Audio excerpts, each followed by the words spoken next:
The Burning Sky: How America's Most Advanced Bomber Almost Failed Before It Could Win the War. Prologue, February 18, 1943. Edmund T. Eddy. Allen knew something was catastrophically wrong the moment he felt the shutter run through the airframe. He was 8,000 feet above Seattle, piloting the second XB-29 Superfortress prototype on what should have been a routine test flight, his ninth in this particular aircraft. Allen was arguably the most experienced four-engine pilot in the world, a man who'd tested Boeing's giant Model 314 flying boats, the pressurized Stratoliner, countless B-17s, and now America's most ambitious aircraft project ever conceived. He was also an engineer, which meant he understood exactly what the shutter meant before anyone else on the flight deck did. "We've got a fire in number 1, called the flight engineer, his voice tight but controlled. They'd trained for this. Engine fires were part of test flying, especially with new, untested power plants. The procedure was standard: shut down the engine, activate the fire suppression system, feather the propeller, return to base." Allen's hand moved to the engine controls even as he banked the massive bomber back toward Boeing Field. The fire warning lights flickered on the panel. Not just one engine now, but warnings from number 2 as well. That shouldn't be possible. The fire suppression system should have worked. The Wright R-3350 engines, each producing 2,200 horsepower, were supposed to be the most powerful radial engines ever mounted on an aircraft, but powerful wasn't the same as reliable.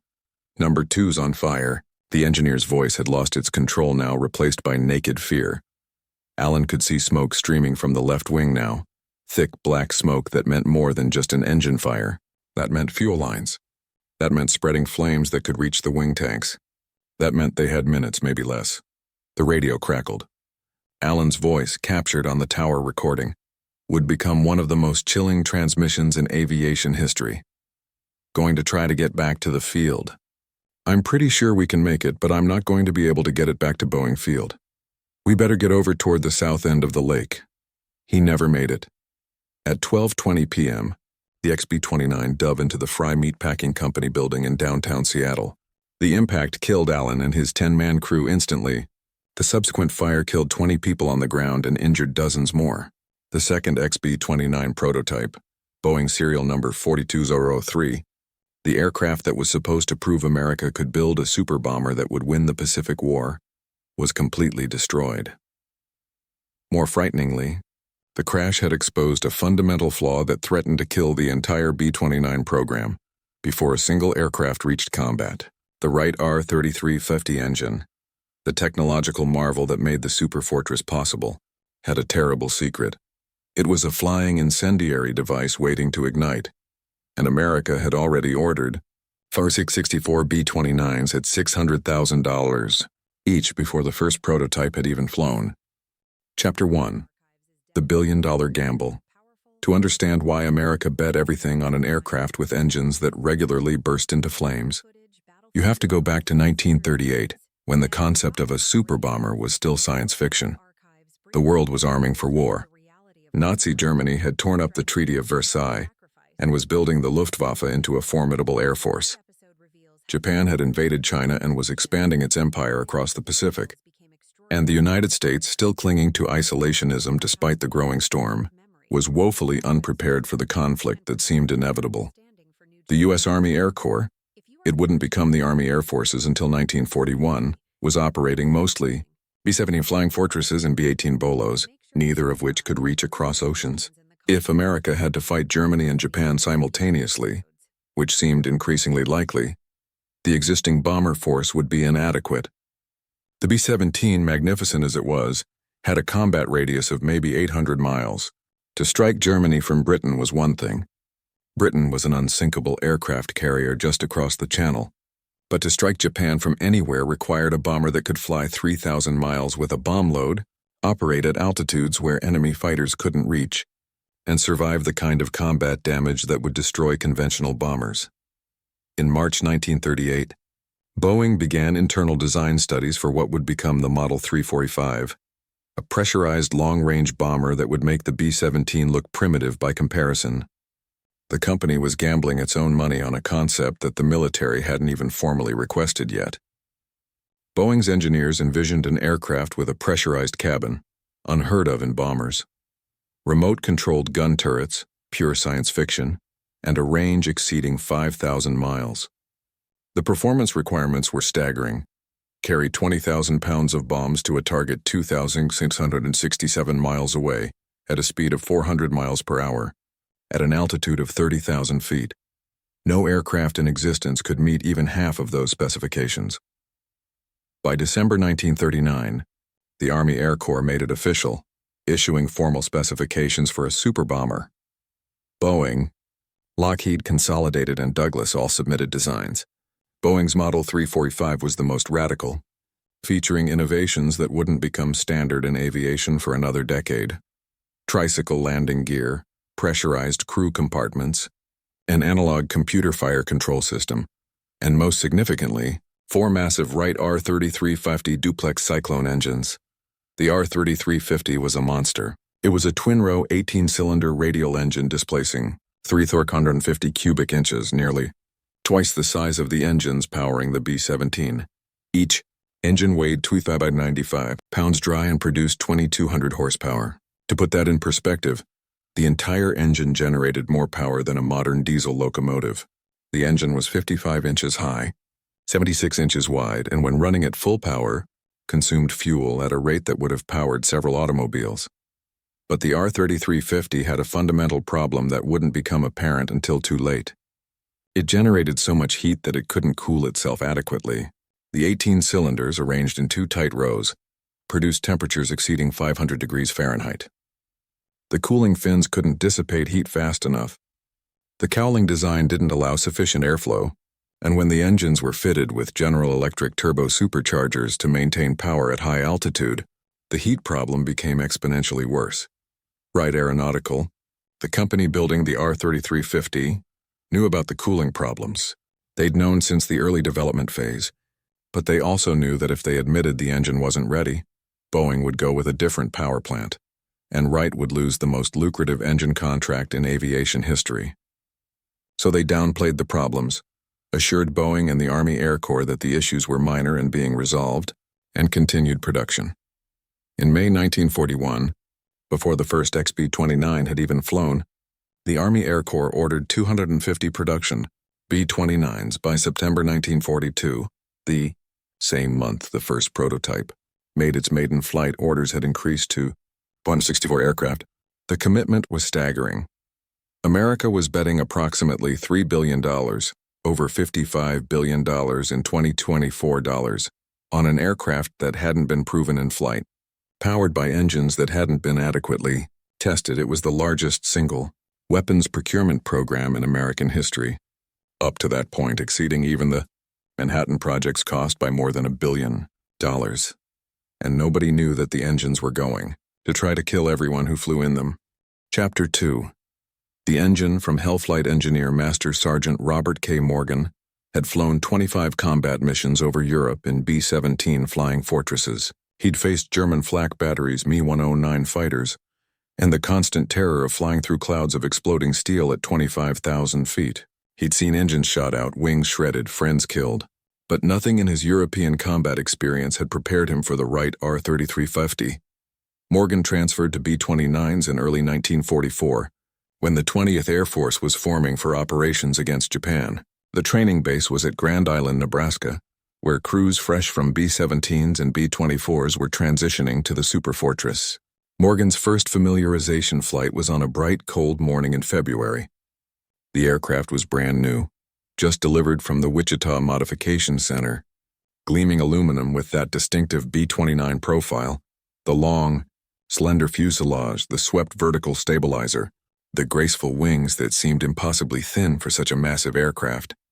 The pilot ran through the pre-flight checklist, started engines 1 through 4, and let them warm up for the prescribed 10 minutes. Morgan monitored the engine instruments from his flight engineer's station, watching temperatures and pressures climb toward normal operating ranges. Everything looked good. Cylinder head temperatures were climbing, but still within limits. Oil pressure was steady. Fuel flow was normal. They taxied to the runway, ran up the engines to check magnetos, and took off. The R-3350s roared magnificently, pulling the 140,000-pound bomber into the air with surprising ease. They climbed to 5,000 feet and began practicing formation flying with 3 other B-29s. 20 minutes into the flight, the cylinder head temperature gauge for engine number 2 began climbing. Morgan watched it rise from 240 degrees Celsius, normal operating temperature, to 260, then 270, then 280. Number 2's running hot. "Sir," Morgan called to the pilot over the intercom. "How hot?" "280 and climbing." The pilot reduced power on number 2 slightly, enriching the fuel mixture to help cool the cylinders.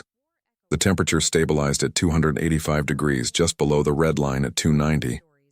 They continued the training mission, but Morgan kept his eyes locked on that gauge. The needle quivered at the edge of danger, threatening to jump into the red zone at any moment. They completed the training sortie and returned to base without incident. After shutdown, Morgan climbed out onto the wing to inspect engine number 2. What he saw made his blood run cold. The entire engine cowling was discolored from heat stress. The paint had bubbled and burned. Several of the cowling fasteners had actually melted. And when the maintenance crew removed the cowling for inspection, they found that multiple cylinder head cooling fins had cracked from thermal stress. The magneto housings were blackened. The ignition wiring insulation had partially melted. The engine had been approximately 15 degrees and 5 minutes away from a catastrophic in-flight fire. "This is normal?" Morgan asked the maintenance chief. The chief, a grizzled master sergeant who'd been maintaining aircraft since the B-10, shrugged wearily. "For the R-3350? Yeah, that's normal. We call them the best engine Wright ever made for starting fires. Welcome to the B-29, son. Keep a close eye on those temps. These things will kill you if you let them." Morgan flew 49 training missions before his crew was certified combat ready.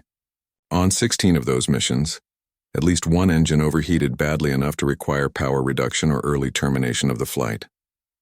On 3 occasions, engine fires broke out in flight, all successfully extinguished by the fire suppression systems, but all terrifying reminders that they were flying in aircraft powered by engines that wanted to burn. And Morgan's experience was typical, not exceptional. Across every B-29 training base in America, the pattern repeated itself with grim consistency. The Wright R-3350 engines overheated. They caught fire. They failed catastrophically. And they killed crews. Between September 1943 and April 1944, during the intensive B-29 training program, the Air Force lost more superfortresses to engine fires and mechanical failures than it would lose to Japanese fighters and anti-aircraft fire in the first 6 months of combat operations. Let that sink in. America's training program was more dangerous than combat against Japan. Chapter 3. The Engineering Nightmare. To understand why the R-3350 was such a disaster, you need to understand the impossible demands placed on Wright Aeronautical during its development. The R-3350 duplex Cyclone was not a scaled-up version of existing engines. It was an entirely new design, pushing the absolute limits of what was possible with air-cooled radial engine technology. The basic architecture, 18 cylinders arranged in 2 rows of 9, each cylinder displacing 186 cubic inches, created fundamental cooling challenges that were nearly insurmountable. In a radial engine, cylinders are arranged in a circle around the crankshaft. This design is mechanically simple and very strong, which is why radial engines dominated aviation through the piston era. But radials have an inherent cooling problem. The cylinders at the bottom of the circle receive less cooling airflow than those at the top. The engine naturally runs hotter on the bottom cylinders. This problem is manageable in a single-row radial with 7 or 9 cylinders. But the R-3350 had 2 rows of 9 cylinders each. The rear row sat directly behind the front row, shaded from cooling airflow. The rear cylinders had to depend on air that had already been heated by flowing past the front cylinders. This created a temperature differential of 50 to 100 degrees between front and rear cylinders. Wright engineers knew this would be a problem. Their solution was to design an elaborate baffling system that directed cooling air precisely where needed, and to use sodium-filled exhaust valves that would help dissipate heat. In theory, it was elegant. In practice, it barely worked. The fundamental issue was power density. The R-3350 produced 2,200 horsepower from 3,350 cubic inches of displacement. That's 0.66 horsepower per cubic inch. For comparison, the Pratt & Whitney R1830 that powered the B-24 Liberator produced 0.47 horsepower per cubic inch. The R3350 was generating nearly 50% more power per unit of displacement, which meant it was generating far more heat per unit of volume. The cylinders were already at the metallurgical limits of what aluminum alloy could handle. Operating temperatures routinely exceeded 450 degrees Fahrenheit. The exhaust valves glowed red hot during maximum power operation. The magnetos mounted directly on the engine operated in an environment exceeding 300 degrees far above their design specifications, and then Wright added, turbo superchargers. A turbo supercharger is a turbine driven by exhaust gases that compresses incoming air, allowing the engine to maintain sea-level power at high altitude. Every B-29 had 4 General Electric Type B11 turbo superchargers, 1 per engine. The turbochargers were mounted low on the engine nacelles, driven by exhaust gas at temperatures exceeding 400 degrees Fahrenheit. The addition of turbochargers increased engine performance dramatically. It also increased complexity, added multiple new failure points, and raised operating temperatures even higher. The turbocharger bearings, lubricated by engine oil, operated in an environment so hot that oil would break down within hours. The turbine wheels, spinning at 25,000 RPM, would sometimes disintegrate from thermal stress, sending white-hot metal fragments through the cowling. Wright Aeronautical knew the R3350 wasn't ready for production.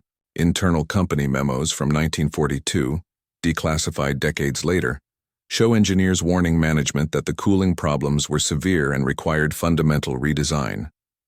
But Wright was under enormous pressure to deliver engines. Boeing couldn't build B-29s without engines.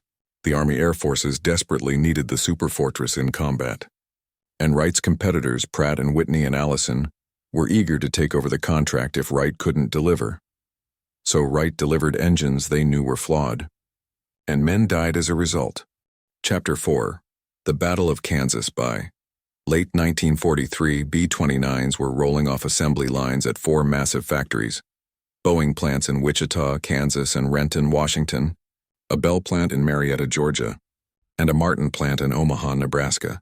The production schedule was staggering. Ultimately, these factories would build nearly 4,000 superfortresses, making the B-29 one of the most extensively produced aircraft in history. But every aircraft coming off the lines had problems. Serious problems. The R3350 engines were the most critical issue, but they weren't the only one. The pressurization systems leaked. The remote gun turrets malfunctioned. The analog fire control computers, revolutionary technology for their time, frequently failed. The landing gear struts cracked under the immense weight. The electrical systems, with over 100 electric motors throughout the aircraft, suffered from chronic wiring failures. Aircraft were being built faster than problems could be identified and fixed. The solution was unprecedented. Rather than stopping production to implement fixes, Boeing established modification centers where newly built B-29s would be torn down and rebuilt to incorporate the latest changes. The primary modification center was at Boeing's Wichita plant in Kansas, where the largest concentration of newly built B-29s arrived for modification. What happened there between January and April 1944 became known as the Battle of Kansas, a desperate, round-the-clock effort to make the B-29 combat ready. Picture this: hundreds of brand-new B-29s parked on the frozen Kansas prairie in the middle of winter. Temperatures dropped to -20 degrees Fahrenheit. Snow and ice made working conditions brutal, and thousands of Boeing technicians working 12-hour shifts 7 days a week were tearing these aircraft apart and rebuilding them. Engines were removed and replaced. Entire electrical systems were rewired.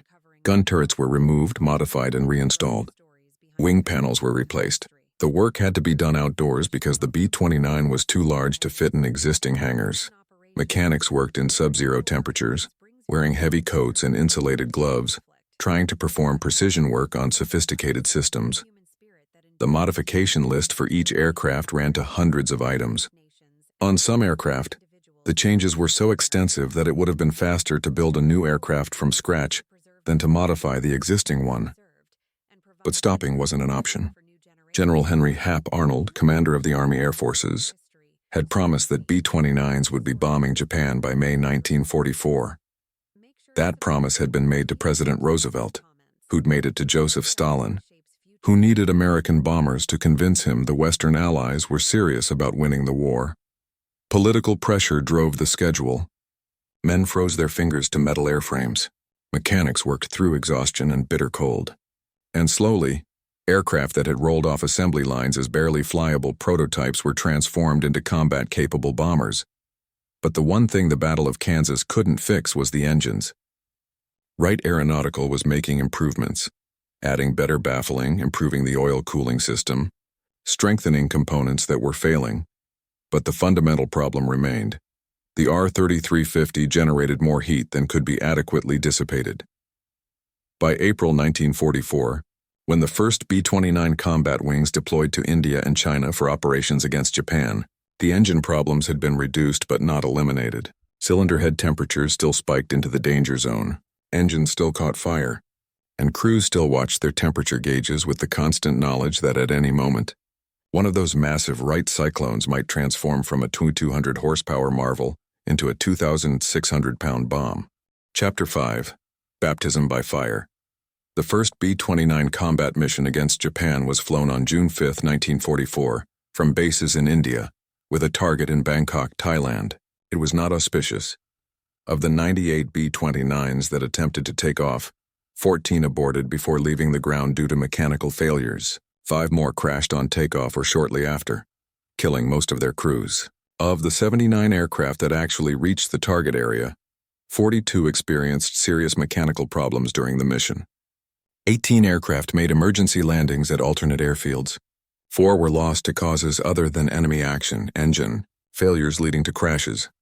Japanese fighters and anti-aircraft fire shot down exactly 0 B-29s on that first mission. The Superfortress's worst enemy wasn't the Japanese.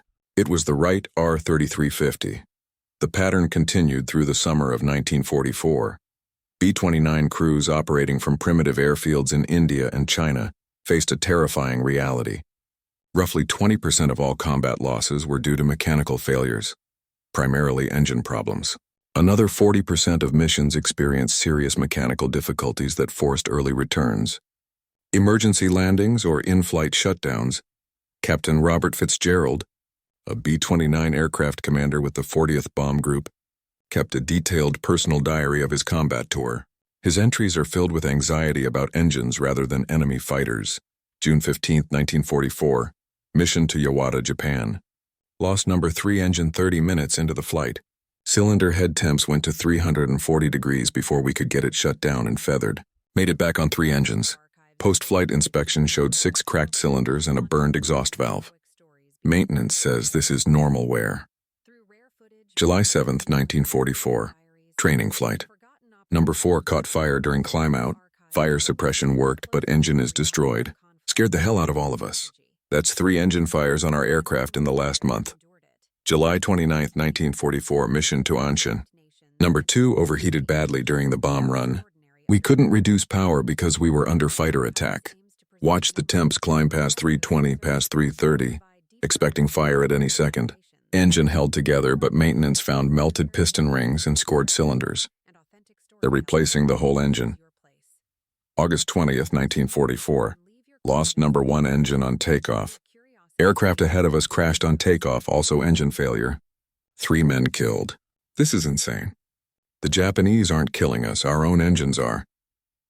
Fitzgerald's experience was tragically typical.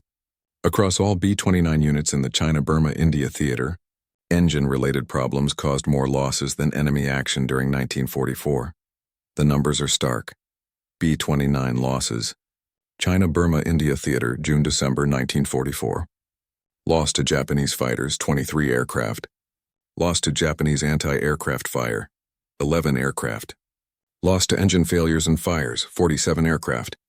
Lost to other mechanical causes, 19 aircraft.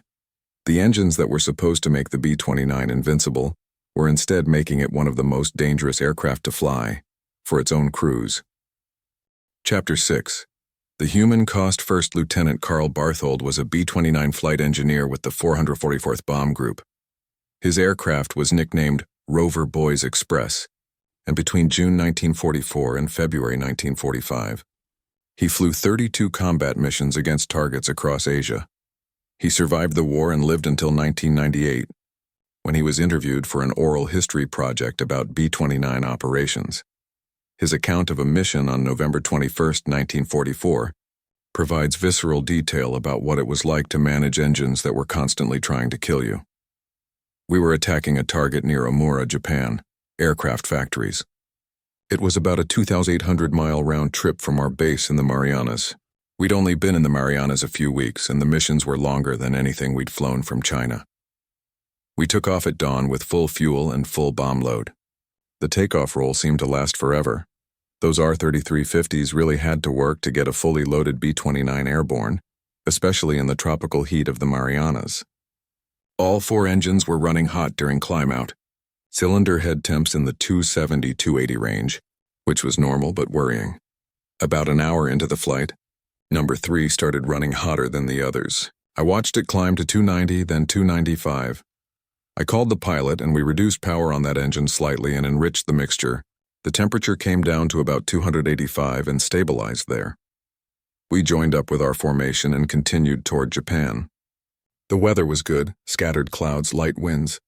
Perfect bombing weather. About 3 hours into the flight, as we started our climb to bombing altitude, number 3's temperature spiked again. This time it went straight to 310 degrees. That's past redline. That's into the range where pistons seize, cylinder heads crack, valves burn through. That's where engines catch fire. I immediately told the pilot we had to shut down number 3. But he hesitated. We were still 2 hours from the target, and losing an engine meant we'd have trouble maintaining formation altitude. The bombardier wanted to press on. We'd come all this way. We needed to hit the target. So we kept that engine running, reducing power as much as possible while still maintaining formation position. I watched the temperature gauge like it was my executioner. 315 degrees. 320. The cylinder head temp red line is 290. We were 30 degrees past that. I could smell something burning through the ventilation system. Hot oil or burning metal. I couldn't tell which. The pilot finally made the decision. Shut it down. I pulled the mixture to idle cutoff, closed the fuel valve, hit the feathering button. The propeller blades rotated to their feathered position, stopped windmilling. I activated the fire suppression system and held my breath. No fire warning. The engine was dead, but it wasn't burning. We'd gotten away with it. But now we were on 3 engines 1,500 miles from home, with a full bomb load, approaching hostile territory. The other 3 engines were working harder now, running hotter. Number 4's temperature started climbing, 280, 290, 300. The pilot made the only decision he could. We're aborting. Drop the bombs in the ocean, we're going home. That's what we did.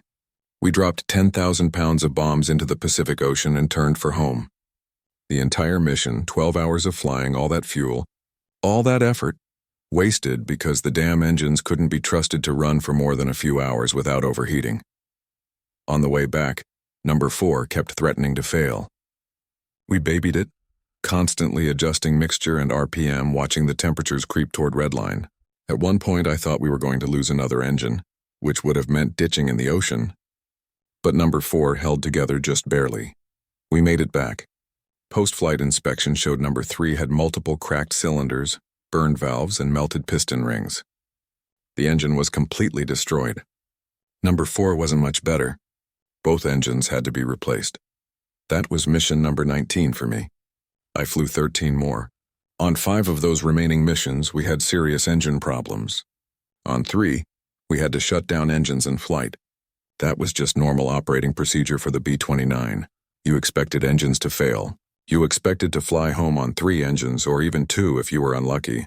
You expected to watch those temperature gauges and know that at any moment, one of those engines might burst into flames and kill everyone aboard. The B-29 was an amazing aircraft. Pressurized cabin, remote control guns, sophisticated systems, flying at 30,000 feet in shirt sleeves while the temperature outside was 50 below zero. That was incredible, but those goddamn Wright engines were trying to kill us on every single mission. Barthold's story was not exceptional. It was the B-29 experience. Chapter 7. The engineering solution that almost worked by late 1944, Wright Aeronautical and Boeing were under enormous pressure to fix the engine problems. The solution came from an unexpected source: studying engines that had survived long missions without catastrophic failure. Engineers discovered that the engines that lasted longest had one thing in common. Their pilots had learned to manage them carefully, keeping cylinder head temperatures well below the official maximum operating limits. Instead of running engines at the prescribed 290 degrees Celsius maximum, experienced pilots kept temperatures at 260 or below, even if it meant sacrificing speed or altitude. This informal technique, temperature management through careful power and mixture control, worked. But it required constant attention from the flight engineer and pilots, and it reduced aircraft performance significantly. Wright Aeronautical responded by making several crucial modifications. Improved cylinder head design. The cooling fins were redesigned to increase surface area by 15%.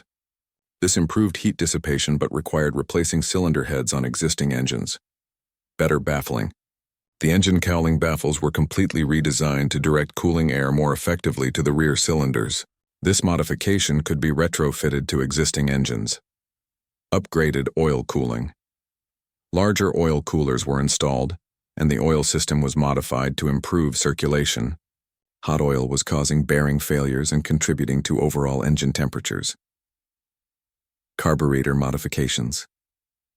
The carburetors were modified to provide better fuel distribution to all cylinders, reducing the tendency for some cylinders to run lean and therefore hot, while others ran rich.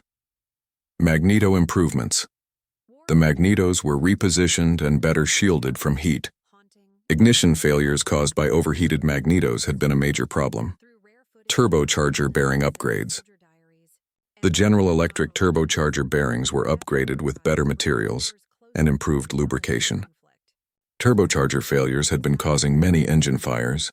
These modifications, collectively known as the R3350-57 engine specification, began reaching operational units in late 1944 and early 1945.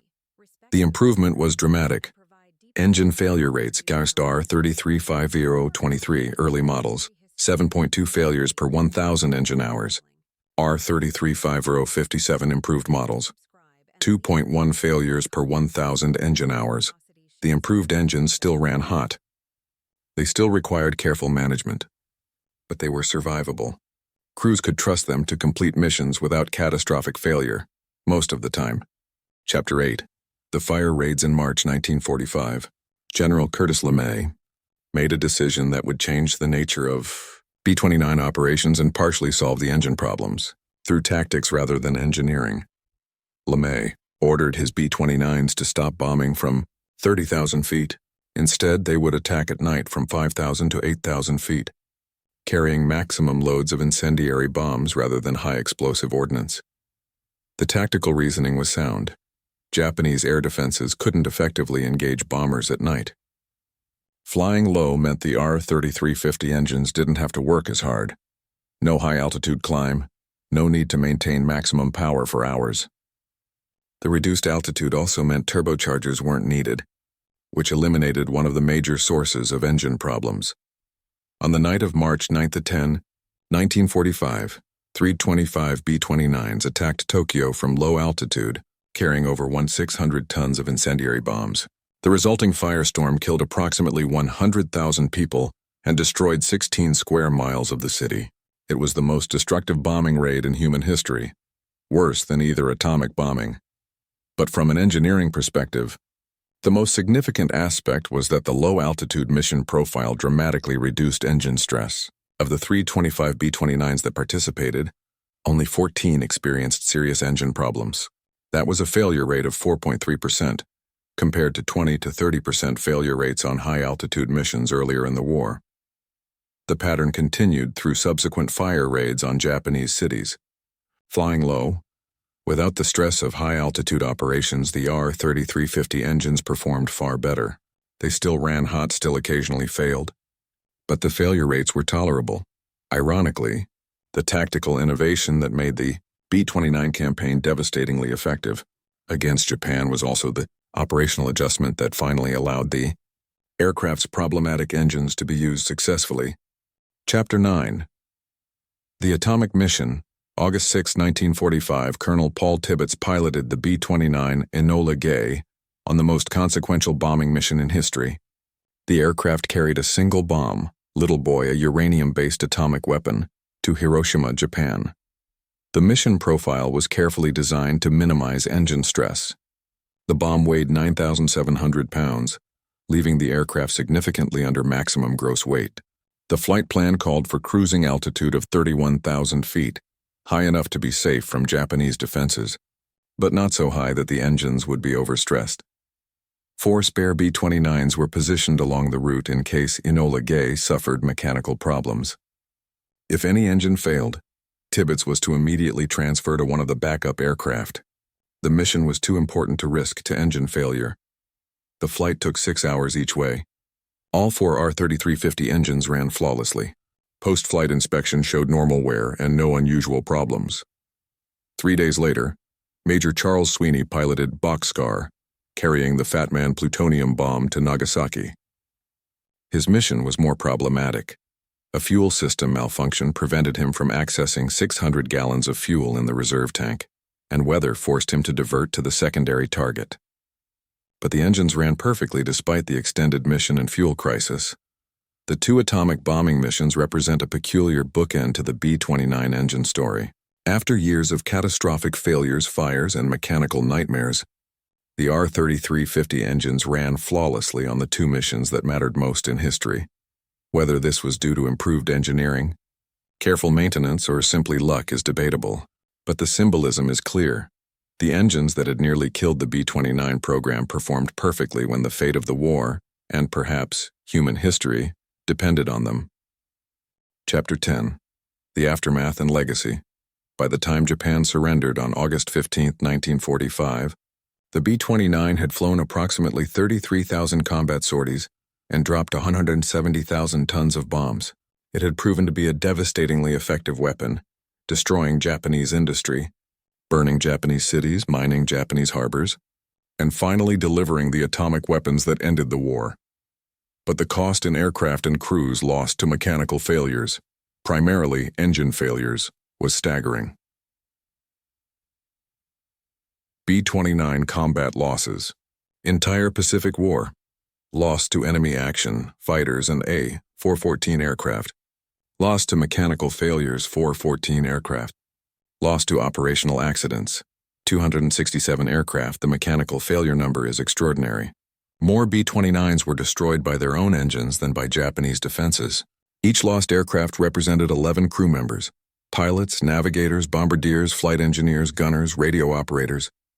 Each loss meant 11 families receiving telegrams, 11 sets of parents trying to understand how their sons could die in a state-of-the-art bomber that was supposed to be invincible. The Wright R-3350 eventually became a reliable engine.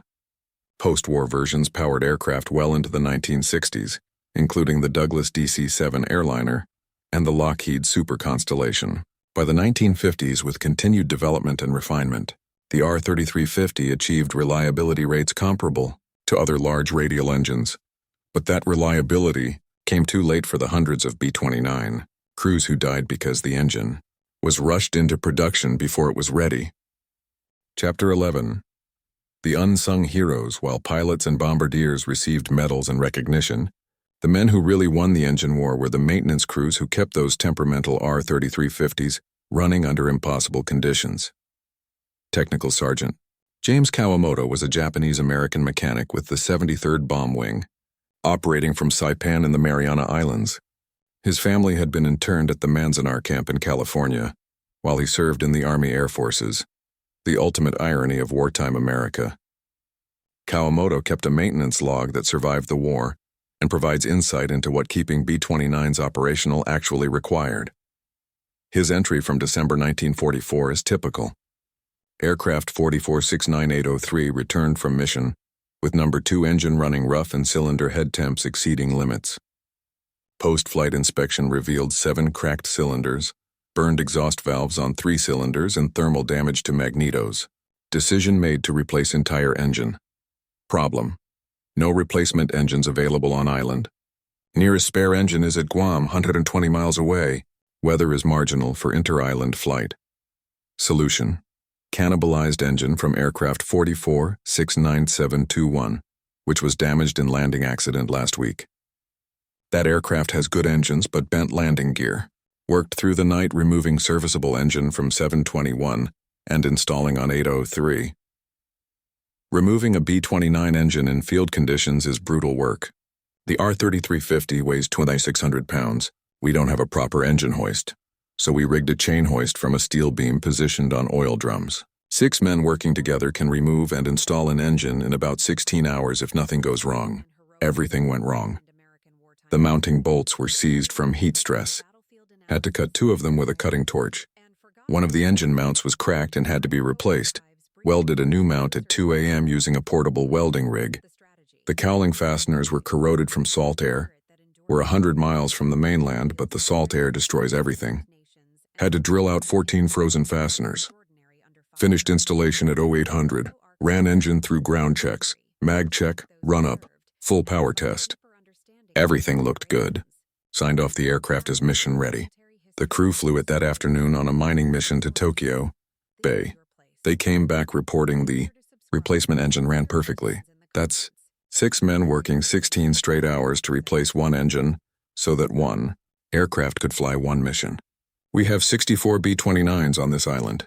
If even a quarter of them need engine replacements after each mission, we can't keep up. We're always behind, always scrambling. The officers talk about bombing Japan into submission. We're just trying to keep enough aircraft flyable to launch each day's mission. The Japanese aren't the enemy here. The engines are. Kawamoto's experience was replicated across every B-29 base in the Pacific. Maintenance crews worked 20-hour days in tropical heat, with inadequate tools, insufficient spare parts, and the constant pressure of knowing that aircraft commanders needed their bombers mission ready for the next day's operations. The maintenance burden was crushing. Each B-29 required approximately 140 man-hours of maintenance for every hour of flight time. Compare that to the B-17, which needed about 60 man-hours of maintenance per flight hour. The B-29 required more than twice as much maintenance effort, primarily because of the R-3350 engines. Maintenance crews developed unofficial modifications that weren't in any technical manual, but dramatically improved reliability. The Saipan baffle modification. Maintenance crews discovered that adding extra baffling around the rear cylinders, fabricated from aluminum sheet metal, improved cooling and reduced temperatures by 15-20 degrees. This field modification was eventually adopted as an official engineering change. The Okinawa oil cooling trick. Mechanics found that routing extra oil lines to the hottest cylinder heads helped cooling. They plumbed additional oil cooler lines using parts cannibalized from damaged aircraft. The Tinian magneto shield. Crews fabricated heat shields from scrap aluminum to protect magnetos from radiant heat. This reduced ignition failures significantly. These field modifications, developed by enlisted mechanics working without engineering support, probably saved more lives than any official Wright aeronautical engineering change. Technical Sergeant Frank Hayashi, another Japanese-American mechanic who worked alongside Kawamoto, wrote in a letter home, "The B-29 is the most sophisticated aircraft ever built. It has systems on top of systems. Everything is complicated. Everything breaks. But the biggest problem is those damn engines. They're too powerful for their own good. They generate too much heat and there's no way to get rid of it fast enough. We've learned tricks that aren't in any manual. We know which engines on each aircraft are temperamental. Number 3 on 44-69758 always runs hot. We always enrich the mixture a bit more on that engine. Number 2 on 44-69834 has weak magnetos. We replace them every 50 hours whether they need it or not. Each aircraft has its own personality, its own quirks. The crews get to know their aircraft. They trust us to keep them flying. And we do somehow. We work through exhaustion, through heat, through rain, through everything. Because if we don't, those crews die. I've seen too many aircraft fail to come back. You work on an aircraft, you sign it off as mission ready, the crew takes off and they never come back. Sometimes the Japanese shot them down. Sometimes the engines quit. Sometimes you never know what happened. They just disappeared over the Pacific. Every time I sign off an aircraft, I'm making a promise to that crew. This aircraft will get you there and back. I take that seriously. We all do. That's why we work 20 hours a day. That's why we don't sleep. That's why we do everything possible to make these aircraft safe. But those engines don't want to cooperate. Chapter 12. The Statistical Truth. The true scope of the R-3350 engine problem only became clear after the war, when the Army Air Forces compiled comprehensive statistics on B-29 operations. Engine-related incidents. B-29 operations 1944-1945. Total engine shutdowns in flight 14,291, engine fires in flight 2,132, engine failures causing crash or ditching 558. Engines replaced in field maintenance 18,567 engines. Returned to depot for rebuilding 31,229. These numbers reveal the magnitude of the problem. Nearly every single B-29 experienced multiple engine failures or problems during its operational life. The average B-29 had at least 2 engines replaced during its combat service, and some aircraft had all 4 engines replaced multiple times. The cost was staggering. Each R-3350 engine cost approximately $35,000, about $600,000 in 2024 dollars.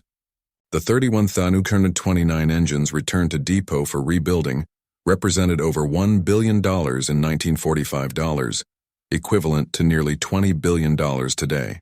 That was just the engine rebuild cost, not counting the labor, transportation, and operational impact of having aircraft grounded for maintenance. More significantly, the engine problems directly affected combat operations in ways that never appeared in official statistics. Mission abort rate. Approximately 23% of all B-29 missions launched between June 1944 and August 1945 were aborted before reaching the target, primarily due to engine problems. That's nearly 1 in 4 missions. Aircraft that took off burned fuel, risked crews, and accomplished nothing because engines failed. Reduced bomb loads. Many B-29 missions were flown with reduced bomb loads to decrease engine stress. If an aircraft commander knew his engines were marginal, he'd reduce the bomb load by 2,000, 3,000 pounds to make the mission safer. Across thousands of missions, this represented tens of thousands of tons of bombs that weren't delivered because crews didn't trust their engines to handle maximum weight. Tactical limitations. Many tactical options were rejected because the engines couldn't be trusted. High-altitude precision bombing was eventually abandoned partly because the engine stress at 30,000 feet was too severe. Long-range missions deep into China were limited because commanders knew engine failure rates increased with mission duration. The engine problems fundamentally shaped how the B-29 was used in combat. The aircraft's theoretical capabilities, 30,000-foot altitude, 400-mile-per-hour speed, 500-mile range, were rarely achieved operationally because the engines couldn't sustain that performance. Chapter 13. The human stories behind the statistics were individual stories of terror, heroism, and survival. Captain Howard Jarrell was piloting a B-29 named Sadsack on a mission to Osaka, Japan, in March 1945. His detailed account, recorded in 1946, describes what engine failure at 28,000 feet really meant. We were about 30 minutes from the target when number 4 just exploded. Not caught fire, exploded. The cylinder head separated from the engine block. The propeller tore loose and went through the wing. Everything happened in about 2 seconds. The aircraft rolled violently to the right. I fought the controls trying to level out. The flight engineer was screaming into the intercom that we had massive fire in number 4, and the wing was burning. I could see orange flames through the cockpit window. The entire right wing outboard of number 4 engine was on fire.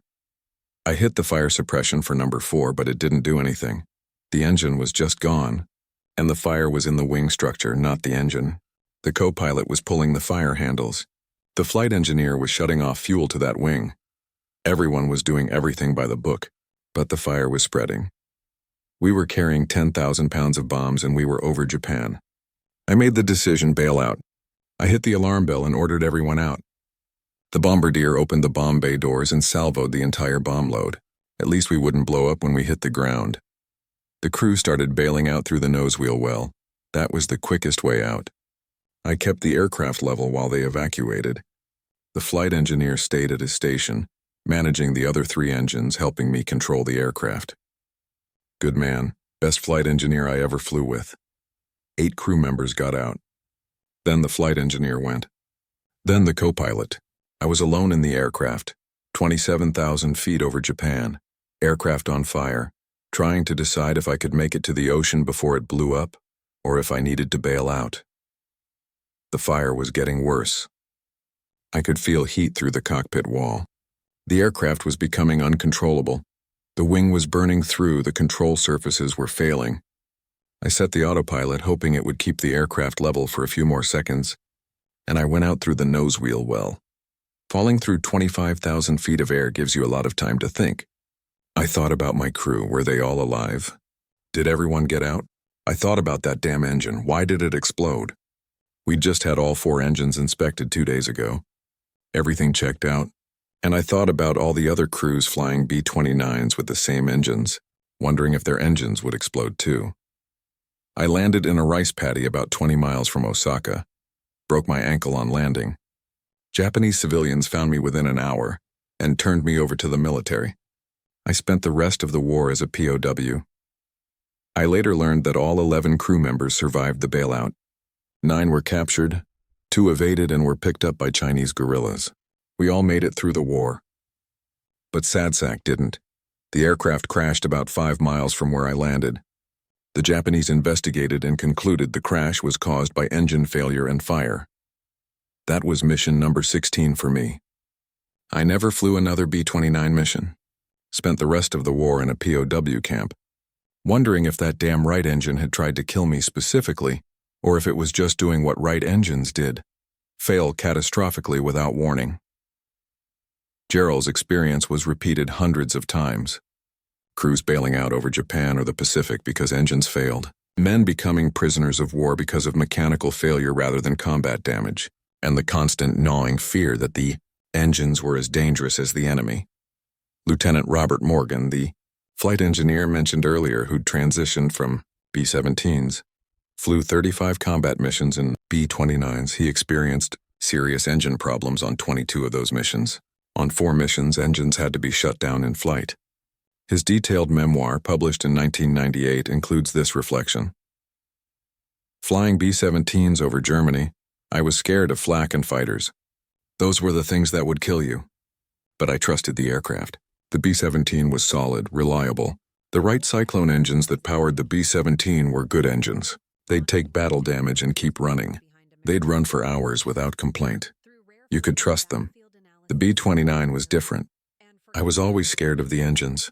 Every mission, I watched those cylinder head temperature gauges like they were my executioners. Every unusual sound, every temperature spike, every pressure fluctuation made me think, this is it. We're going to have an engine fire. I saw 3 B-29s explode in flight from engine fires that got into the wing fuel tanks. Just massive fireballs at 25,000 feet. No survivors. 1 second there's an aircraft in formation. Next second it's burning wreckage falling from the sky. And you know it could be you next mission, next hour, next minute. That kind of fear changes you. You can't relax, can't trust the aircraft. You're constantly monitoring, constantly adjusting, constantly waiting for disaster. Combat stress is one thing. You can handle combat stress because you're fighting back, you're doing something. But mechanical stress is different. You can't fight a malfunctioning engine.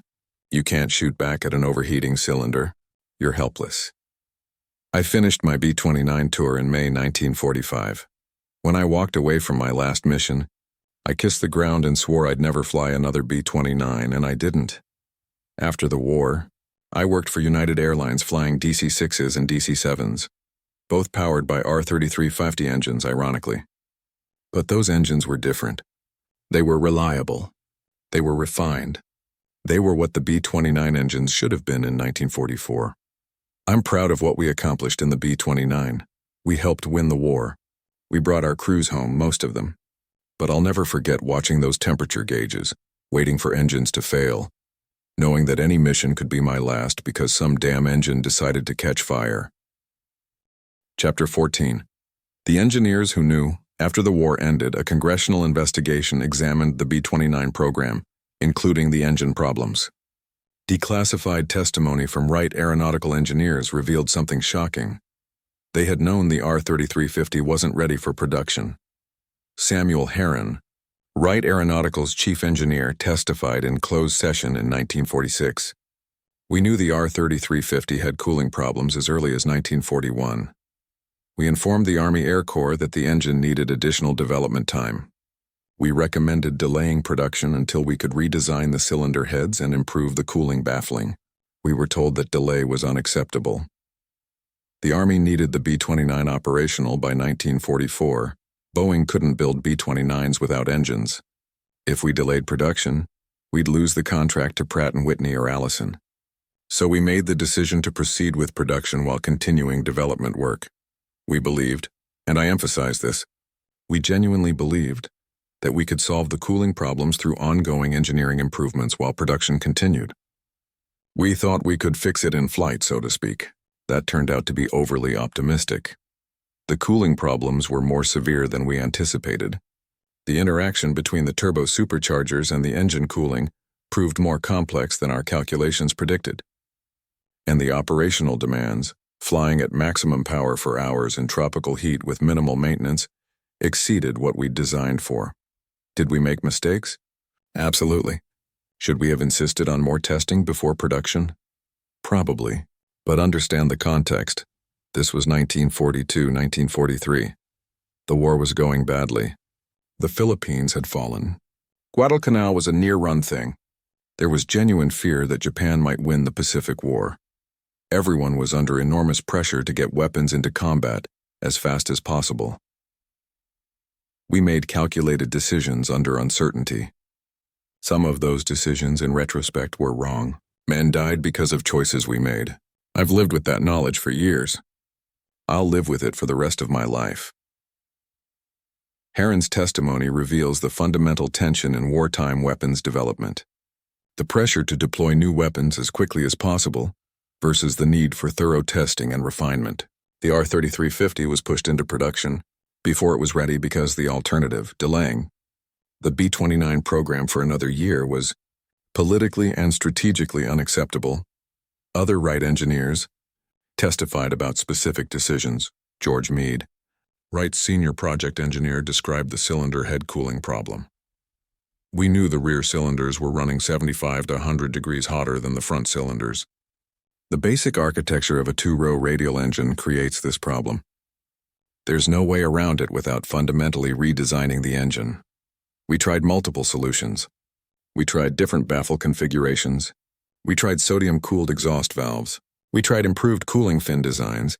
Each modification helped a little, but none solved the fundamental problem. The only real solution would have been to reduce the power output, make it a 1,800 horsepower engine instead of 2,200 horsepower. But the Army wouldn't accept that. They needed 2,200 horsepower per engine to meet the B-29 performance requirements, so we were stuck trying to extract more power than the engine could reliably produce. Charles Laird, a metallurgist at Wright, testified about material failures. The cylinder heads were operating at the absolute limits of what aluminum alloy could withstand. At temperatures exceeding 450 degrees Fahrenheit, aluminum begins to lose its structural strength. We were regularly seeing temperatures in the 500–550 degree range. The obvious solution would be to use steel cylinder heads, which can withstand higher temperatures.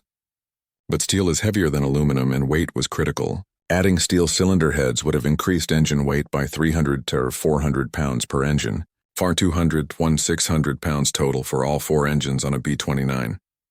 That weight penalty would have reduced bomb load or range. So we tried to solve a metallurgical problem with design modifications, better cooling, better airflow, better heat dissipation. It helped, but it couldn't overcome the fundamental physics. We were asking aluminum to do things aluminum can't do. The testimony painted a picture of engineers trapped between impossible requirements and physical limitations. They were being asked to build an engine that produced unprecedented power from a minimal weight, operated reliably in extreme conditions with minimal maintenance, and did so with technology that was already at its limits. They tried. They partially succeeded. But the cost was measured in aircraft lost and lives destroyed. Chapter 15. The redesign that came too late by early 1945. Wright Aeronautical had developed a substantially improved R-3350, incorporating all the lessons learned from 2 years of operational failures. Designated the R335079, this engine featured completely redesigned cylinder heads with 40% more cooling fin area, improved baffling that directed airflow more effectively to rear cylinders, relocated magnetos in cooler positions with better heat shielding, upgraded turbo supercharger bearings that lasted 10x longer, improved carburetor design that prevented lean cylinders, strengthened internal components that could withstand higher thermal stress. The by R335079 was everything the original engine should have been. In testing, it demonstrated maximum cylinder head temperatures 40 degrees lower than earlier engines, engine failure rate of 0.8 failures per 1,000 hours, compared to 7.2 for early models. Time between overhaul increased from 200 hours to 750 hours. In-flight fire rate reduced by 85%. The R335079 was a reliable, trustworthy engine. It arrived in operational units in June 1945, just 2 months before the war ended. If the R335079 had been available in 1944, when the B-29 entered combat, the entire character of the Pacific bombing campaign would have been different. Mission abort rates would have been dramatically lower. Fewer aircraft would have been lost to mechanical failures. Crews could have trusted their engines and flown more aggressive tactics, but it came too late to matter for most B-29 crews.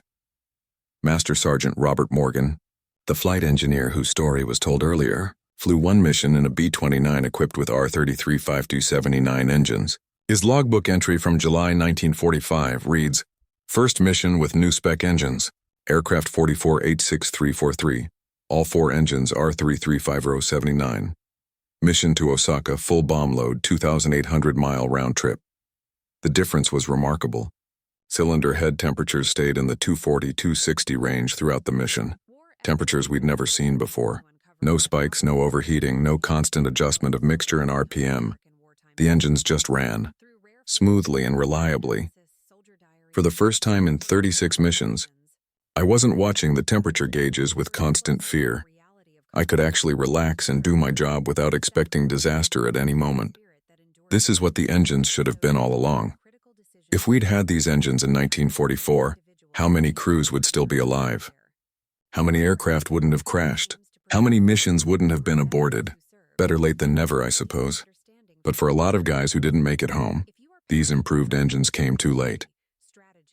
Chapter 16. The Cold War Irony. The story has an ironic postscript. After World War II ended, the Soviet Union, America's wartime ally turned Cold War adversary, obtained several B-29s through various means and reverse-engineered them to create the Tupolev Tu-4, a Soviet strategic bomber that was essentially an exact copy of the B-29. The Soviets copied everything: the airframe, the defensive armament, the pressurization system, the fire control computers, but they didn't copy the right R3350 engines. Instead, they developed their own engines, the Shvedsovash 73TK, which were inspired by the R3350, but incorporated improvements based on Soviet analysis of the American engine's weaknesses. Soviet engineers had studied B-29s that force-landed in Soviet territory during the war. They examined the engines and identified the cooling problems, the turbo supercharger issues, the thermal stress failures, and they designed their ASH-73TK to avoid those problems. The Soviet engines were slightly less powerful than the R3350, 2,000 horsepower versus 2,200, but they were significantly more reliable. Soviet Tu-4 bombers operated with much lower mechanical failure rates than American B-29s had experienced. The ultimate irony: America's Cold War adversary built a more reliable copy of an American strategic weapon by learning from American engineering mistakes. Chapter 17. The personal cost. In 1947, the Army Air Forces, soon to become the independent U.S. Air Force, conducted an internal study on B-29 combat losses. The classified report, declassified in 1973, contained a section titled Human Cost of Preventable Mechanical Failures. The study attempted to calculate how many B-29 crew members had died in incidents that could have been prevented with more reliable engines. Analysis of 558 fatal crashes attributed to engine failure suggests that approximately 80%, 446 crashes, occurred due to R3350 Design flaws that were known or should have been known during development. These crashes resulted in 4,106 fatalities, crew members who died not from enemy action, but from mechanical failures that should have been prevented. This figure does not include crew members who died when aircraft crashed after being damaged by enemy action, compounded by engine failure. Crew members who became POWs after bailing out from aircraft experiencing engine failure. Crew members injured but not killed in engine-related accidents. If these additional categories are included, the total number of casualties attributable to R-3350 engine problems exceeds 8,500. 8,500 casualties. That's roughly equivalent to an entire Army division. The number of Americans who died or were seriously injured because the Wright R-3350 engine was deployed before it was ready rivals the casualties from some of World War II's major battles. Each of those casualties had a name, a family, a life cut short or permanently damaged by engines that shouldn't have been in combat aircraft. Private First Class Richard Nakamoto was an armorer gunner on a B-29 named Tokyo Rose. On March 17, 1945, his aircraft experienced engine failure and fire during a mission to Kobe, Japan. The pilot ordered the crew to bail out. Nakamoto's parachute deployed properly and he survived the descent, landing in Osaka Bay. He was in the water for 3 hours before being picked up by Japanese patrol boat. He spent the next 5 months as a prisoner of war, subjected to harsh treatment that left him with permanent physical injuries. After the war, he wrote about his experience. I volunteered to fight Japan, the country my parents had emigrated from. I wanted to prove my loyalty to America. I wanted to show that Japanese Americans were as patriotic as anyone. I didn't expect to become a POW because our own engine failed. The Japanese didn't shoot us down. The Germans didn't bomb us. Our own engine just caught fire, and forced us to bail out over enemy territory. I spent 5 months in a Japanese POW camp being beaten and starved because an American company built a defective engine and put it in our aircraft. That's hard to accept. Was the war worth it? Yes. Would I serve again? Yes, but I wish someone had cared enough about us to make sure the engines were safe before they sent us into combat. Nakamoto survived and lived until 1994. He never fully recovered from his POW experience, suffering from PTSD and physical disabilities for the rest of his life. His story was repeated thousands of times. Men who volunteered to serve, who trained to fight, who were prepared to die in combat if necessary, but who never expected their own equipment to be the biggest threat to their survival. Chapter 18. The families left behind. Mary Ellen Sullivan was 19 years old when she married First Lieutenant Thomas Sullivan, a B-29 pilot, in February 1945. They had 6 weeks together before he deployed to Tinian in the Mariana Islands. On May 23, 1945, Sullivan's B-29 experienced catastrophic engine failure shortly after takeoff on a training mission. The aircraft crashed and burned. All 11 crew members were killed. Mary Ellen received the telegram on May 25, her 20th birthday. She spent that day making funeral arrangements for a husband she'd barely known. In 1992, at age 67, she was interviewed for an oral history project about B-29 families. Her reflection is devastating. Tom wrote me letters every week. He wrote about the aircraft, about his crew, about the missions, but mostly he wrote about the engines. He was terrified of the engines. He said they failed constantly, that pilots never trusted them, that every flight was dangerous because the engines might quit. He wrote that he was more scared of the engines than of Japanese fighters. Fighters he could see, could fight back against. But the engines were invisible enemies that could kill you without warning. His last letter arrived 3 days after the telegram. He'd written it the day before he died. He wrote, "I'm getting through this war and coming home to you. The Japanese haven't gotten me yet, and neither have the damn engines. I'm going to make it." He didn't make it. A defective engine killed him, not the Japanese. Not combat, a mechanical failure that shouldn't have happened. For years I was angry. Angry at the Army, angry at Wright Aeronautical, angry at everyone who'd put Tom in an aircraft with engines that weren't safe.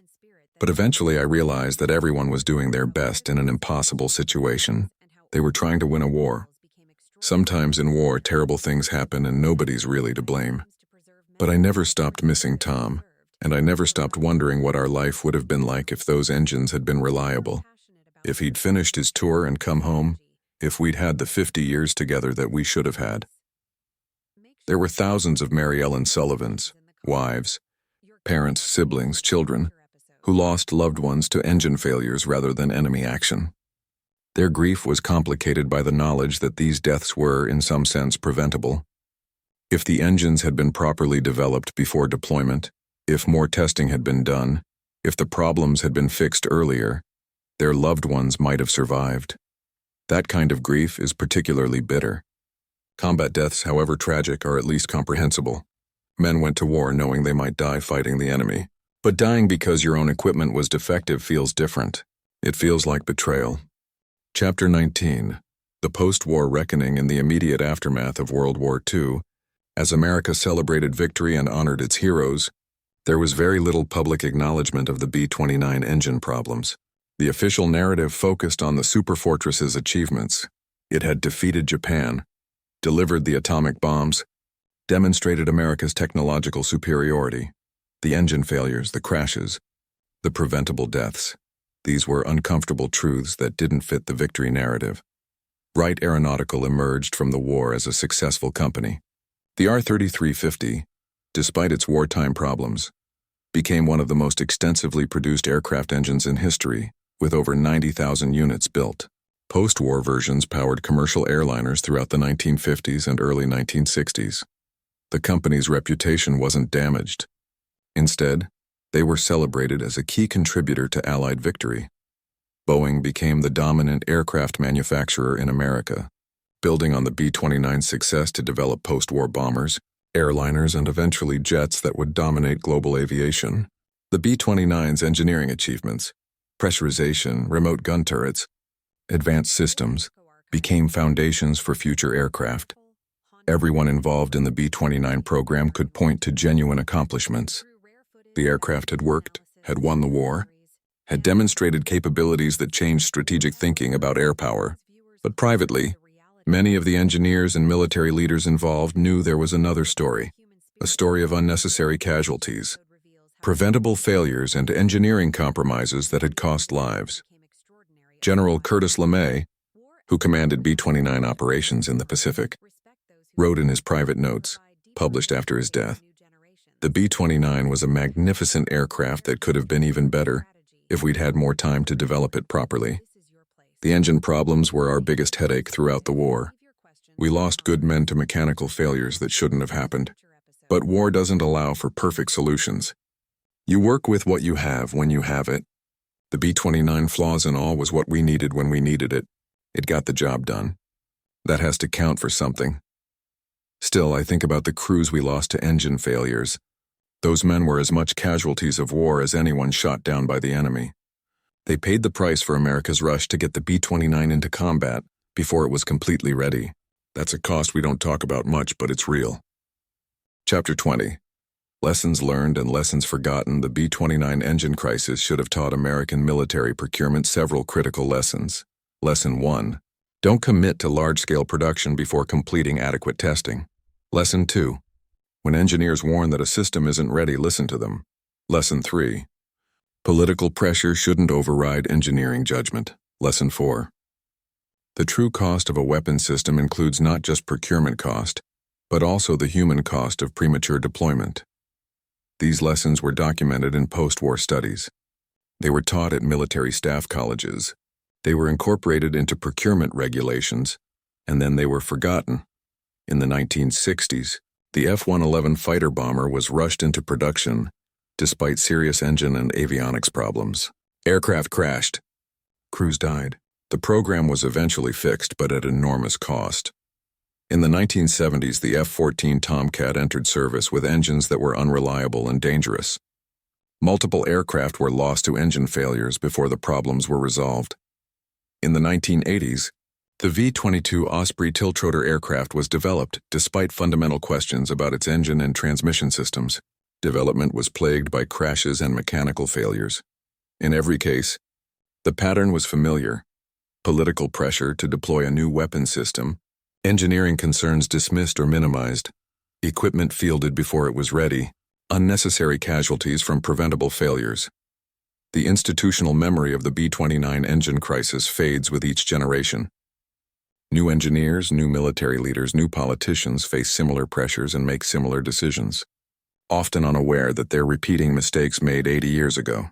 Some lessons, it seems, must be relearned at terrible cost.